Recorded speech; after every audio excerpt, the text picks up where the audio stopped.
Zee 24 तास एक पाऊल पुढे। यूपीएचं काय होणार? मी जातो इथे औरंगाबादला धारुरकर आहेत, राजकीय विश्लेषक। मला सांगा धारुरकर सर, नेमकं यूपीएचं काय होईल असं तुम्हाला वाटतं आता?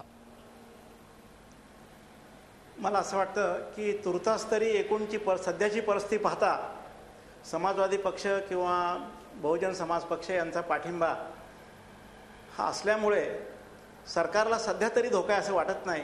पण एक प्रकारची अस्थिरता ही निश्चितपणे निर्माण झालेली आहे आणि ही अस्थिरता कशी कायम राहते, इतर घटक पक्षावर त्याचा काय परिणाम होतो यावरून निवडणुकांचं वेळापत्रक ठरेल असं वाटतंय।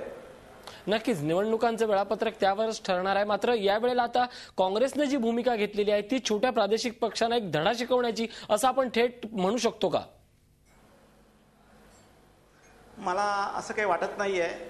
छोटे प्रादेशिक पक्ष सुद्धा ज्या पद्धतीचं एक राजकीय वर्तन ठेवतात त्या वर्तनाचं सुद्धा विश्लेषण करणं अवघड आहे। कारण ज्या पद्धतीनं विषय समोर आणले जातात किंवा त्या विषयाबद्दल दबाव निर्माण केला जातो तो निर्माण करताना पॉलिटिकल इंटरेस्ट हा महत्त्वाचा मानला जातो। खरं तर नॅशनल इंटरेस्ट हा महत्त्वाचा मानला पाहिजे, देशाचं हित महत्त्वाचं आहे। आंतरराष्ट्रीय राजकारणामध्ये जे सिद्धांत आहेत त्या सिद्धांताचा एक प्राईम असा फोकस असा असतो की कुठल्याही देशाचं परराष्ट्र धोरण हे त्या देशाच्या हिताच्या अनुषंगानेच विचारात घ्यावं लागतं।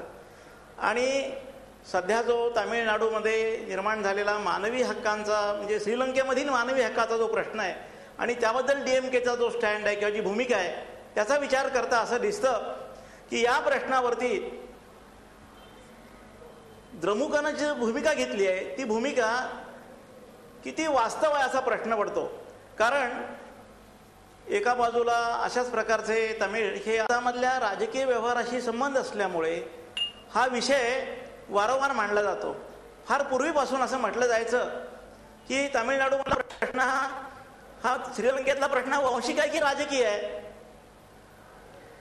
पण मला असं वाटतं की जसा तो नक्कीच श्रीलंकेतला हा प्रश्न वांशिक आहे की राजकीय आहे या प्रश्नाचं विचारमंथन होणं हे आवश्यक आहे। कारण या सगळ्या परिस्थितीवर देशाच्या राजकीय अवस्थेचं अवलोकन होणं हे नेहमीच चुकीचं ठरणार आहे।